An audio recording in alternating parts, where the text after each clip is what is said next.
Quand le président avoue face caméra que près de 25% de la population française est issue des diasporas, le masque tombe en une minute. À l'issue du sommet Africa Forward, Emmanuel Macron s'est laissé aller à des confidences démographiques majeures. En voulant défendre son agenda mondialiste, il a laissé des chiffres officiels qui font froid dans le dos. Écoutez attentivement cette première partie. Je veux que notre jeunesse en France comprenne qu'elle a destin lié avec ce continent. L'Afrique va réussir et on réussira avec.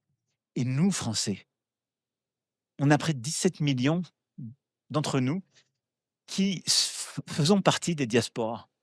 Et donc, on est dans ce continent. Et c'est une chance pour la France. On a des millions de nos jeunes qui sont 100% français et maliens, 100% français et algériens, 100% français et sénégalais, etc., etc. On met pause ici. Il nous annonce tranquillement qu'il y a près de 17 millions de personnes en France qui font partie de ces diasporas et possiblement avec la double nationalité. Sur une population totale d'environ 69 millions d'habitants, 17 millions, ça fait exactement 24,6%. Près d'un quart de la population globale du pays. Est-ce qu'on peut enfin parler de GR ou bien les médias vont-ils continuer de nous expliquer que c'est une théorie du complot alors que le président lui-même donne les statistiques? Quand 25% de la population d'une nation n'est plus de souche, la question de l'avenir et de la continuité de notre civilisation se pose de manière existentielle. Mais l'incohérence ne s'arrête pas là. Écoutez comment il qualifie cette situation dans la suite.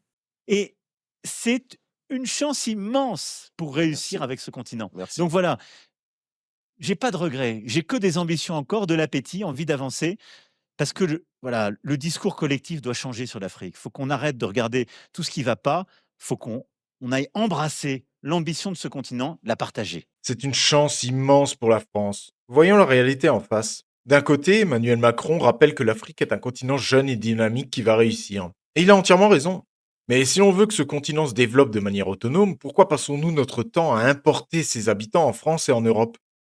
En s'accaparant les forces vives, les cerveaux, les diplômés et la jeunesse africaine en capacité de bâtir l'avenir de leur propre terre, l'Occident pratique un pillage démographique criminel qui condamne l'Afrique à la stagnation. Et de l'autre côté, de qui se moque-t-on en qualifiant cette immigration massive de chance pour la France? Les Français qui subissent au quotidien l'effondrement de l'école, la saturation des aides sociales et l'explosion de l'insécurité savent parfaitement que la réalité du terrain est à des années-lumière des discours lénifiants de l'Élysée. Ce système organise la double peine. Il prive l'Afrique de sa jeunesse et il dénature la France dans son identité profonde. Ce n'est pas une chance, c'est un désastre bilatéral. Partagez cette vidéo en masse pour mettre le gouvernement face à ses propres chiffres et briser le déni.